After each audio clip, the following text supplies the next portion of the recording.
สบายดีทุกคนเนาะฝากทักทายสบายดีเนาะวันนี้บอเตอร์จะพาทุกคนมาเบิ่งบ้านชนบทอยู่ลาวเนาะเขื่อนจนหนมเนาะทุกคนบรรยากาศเนาะจะพาทุกคนอย่างรอเบิ่งเนาะนี่บ้านเก่าเขาบ้านประมาณ60-70 ปีนี่แหละเนาะบรรยากาศเป็นแบบนี้เนาะ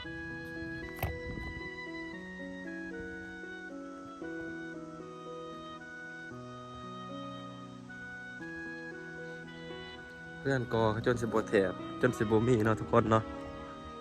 สลายก็ไม่จะเป็นเพื่อนใหม่เก่าแบบนี้เนาะอันนี้ก็จะเป็นลกไก่อันนี้ก็จะเป็นเพื่อนใหม่เนาะ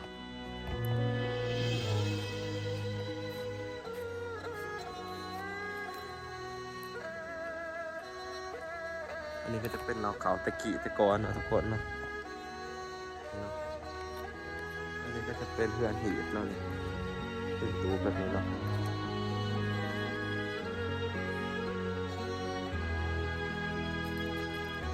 ทุกคนเบิ่งไหมสังกะสีจนว่าออกเนาะเสาก็จนว่าสิล่มแล้วเนาะจากอะไรที่ว่าจะปีนเนาะมันเป็นเสาเนี่ยเนาะเป็นไม้แกนนี่ไม้ตะกี้ตะกอนเนาะโอ้ยไหนเนาะประมาณนี้อันนี้จะเป็นหมู่บ้านของชนเผ่าทางภาคใต้ของลาวเนาะทุกคนเนาะอยู่แข้งจะประสาทขนาดนี้เนาะตะกี้ตะกอนจะเป็นเฮือนแบบแนวนี้เมิดเนาะทรงนี้เมิดเนาะเฮือนนั้นจะเป็นแอมใหม่ปกติเนาะลาวเอิ้นใหม่ปกติหรือใหม่ปกตินี่แหละนี่เนาะเบิ่งเสาจนว่าสิโลมเมิดเนาะจนหักเมิดเนาะอันนี้ก็จะเป็นบรรยากาศอยู่ในบ้านเนาะบางเพื่อนก็จะมีคนอยู่บางเพื่อนก็จะบ่มีเนาะทุกคนเนาะก็มีต้นเผาน้ำพุ่นล้างในลมแล้วเนาะนี่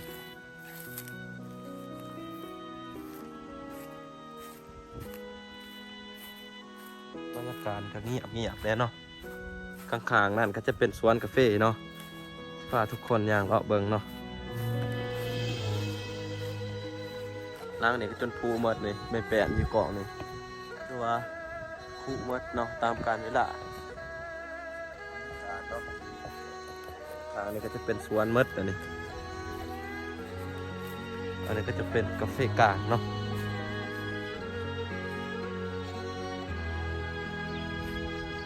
มีต้นทุเรียนเนาะต้นทุเรียนใหญ่เนาะอายุก็ประมาณ100 ปีนะเนาะอันนี้เป็นบรรยากาศทุกคนเลยแต่กี่คนหลายเนาะตอนบอเตอร์ยังหน่อยเนาะ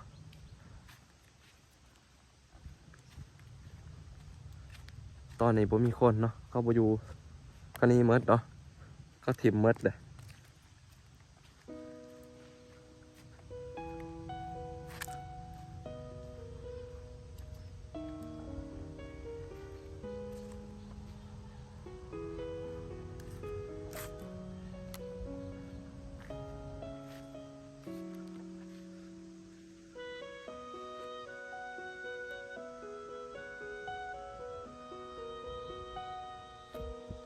เพื่อนตัวนี้ไม่มีคนอยู่เพราะคนเนาะ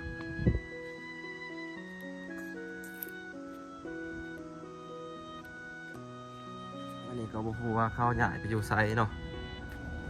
แต่ว่าน่ะก็เป็นทางเนาะทางไหนบางเพื่อนก็จะมีคนอยู่บางเพื่อนก็จะบ่มี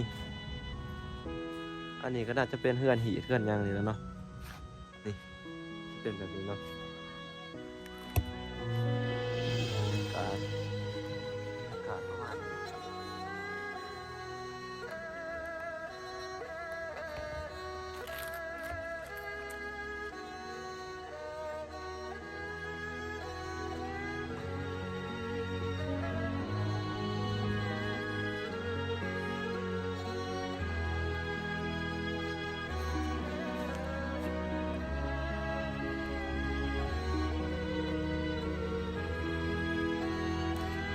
15 คนยางออกเมืองเนาะอันนี้ก็จะเป็นกันในป่าบ้านหอยกองเนาะ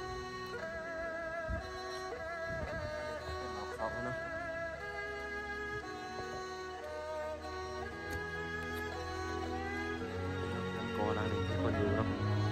ก็ลมใหม่เทิงเนาะสลาก็จะเป็นเพื่อนแบบนี้เอง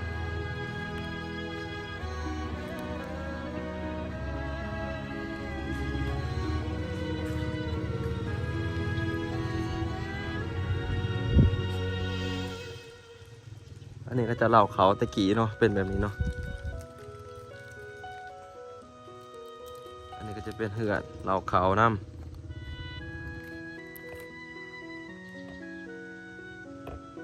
อันนี้จะเป็นไฮเนาะไฮตะกี้ตะกอนไฮเราไฮเนาะ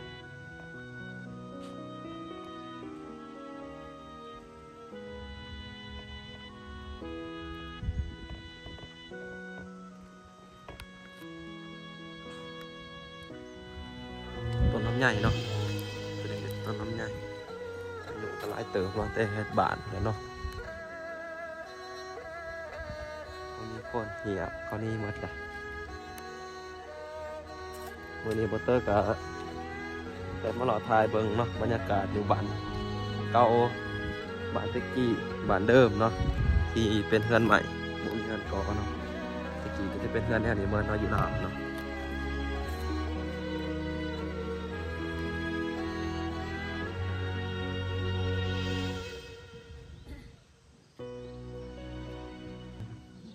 เขาเฮ็ด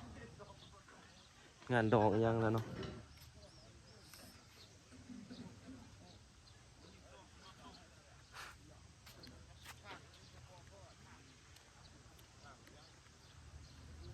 อันนี้ก็จะเป็นงานในยังกับผู้เนาะให้เบิ่งบรรยากาศบ้านเก่าของคนลาวเนาะอยู่ส่วนบทตะกี้ตะกอนเป็นแบบนี้เนาะทุกคนคอมเมนต์มานะว่าอยู่ไทยคือว่าอยู่ไทยอยู่ไซกะยาเนาะเป็นคือการบ่เนาะนี่เนาะเพื่อนเขาเจาะก็จะเป็นแบบนี้หมดเนาะตะกี้มันอยู่ป่าเนาะเพื่อนแถวนี้ประมาณนี้แถวนี้ก็จะเป็นเพื่อนเบิร์เนาะแถวนี้ประมาณนี้เป็นเพื่อนเมื่อเดี๋ยวนี้เขาหมางออกเบิร์ดเลยเริ่มเป็นป่าหกถ่ายบรรยากาศให้ทุกคนได้เบิ่งกันเนาะว่าเป็นอะไรเนาะพาทุกคนย่างออกไปทางเนาะออกไปทางก็จะประมาณนี้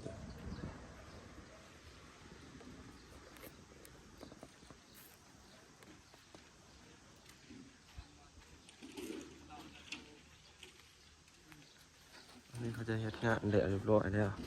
เขาจะส่งเครื่องเนาะ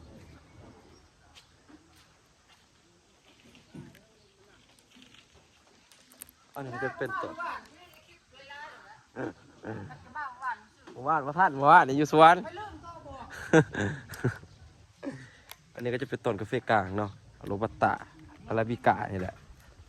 จะเบิ่งดอกมันร้ายขนาดเนาะป้อฝนสลาเขาจับปลูกกาแฟกลางเนาะแถวนี้เนาะมันเป็นกาแฟแนวนี้เนาะนี่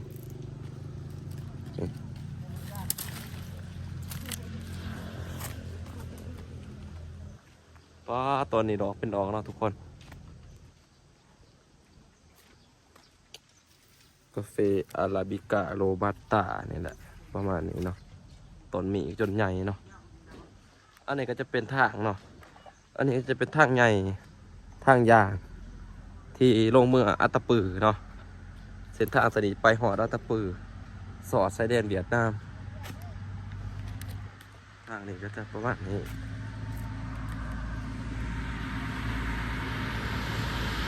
รถแกมันลายเนาะทางนี้เนาะ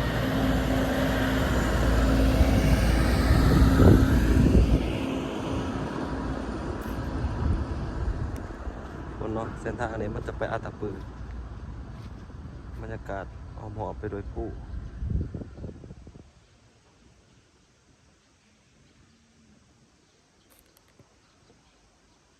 ทางนี้ก็จะกลับปักซองลงปักเซ่เนาะทางนี้เนาะ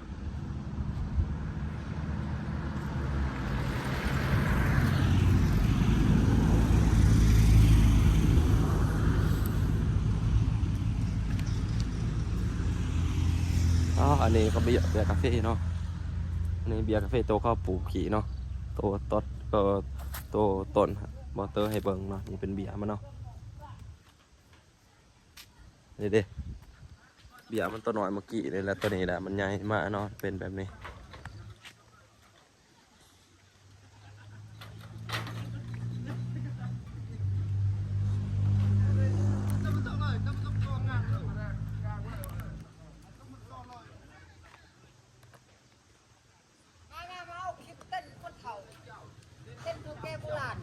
อันนี้ก็จะเป็นเหือเนาะเหือนแอลไม้กระผากเอิ้นไม้กระผากเนาะอยู่ลาวเอิ้นไม้กระผากไม้อีสานก็บ่จักกันเนาะ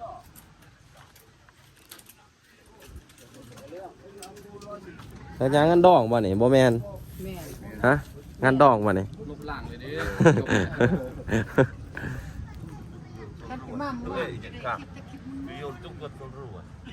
งานดองเนาะให้ทุกพวกคนเบิ่งเราให้เนาะนี่เราให้ได้นี่ทุกคน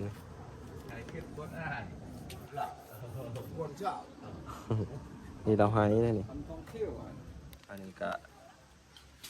ดูดเหลวกันเนาะนี่เป็นแบบนี้เนาะอันนี้จะเป็นเราให้ดูดกระเมาเนี่ยเนาะบ่ดูดกระเมา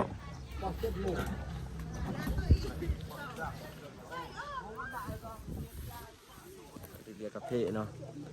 ปลาเป็นกระเพาะอันนี้กระติโมครับ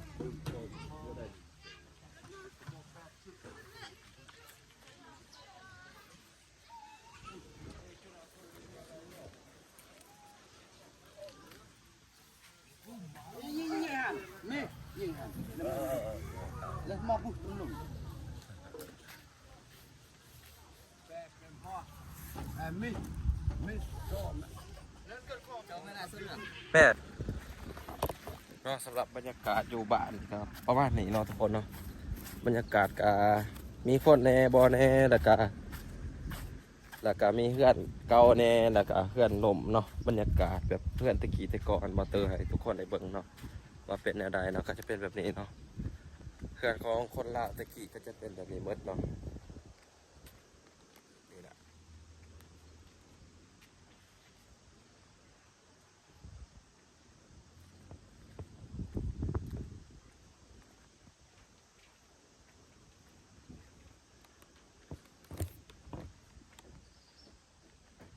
ใช่นะ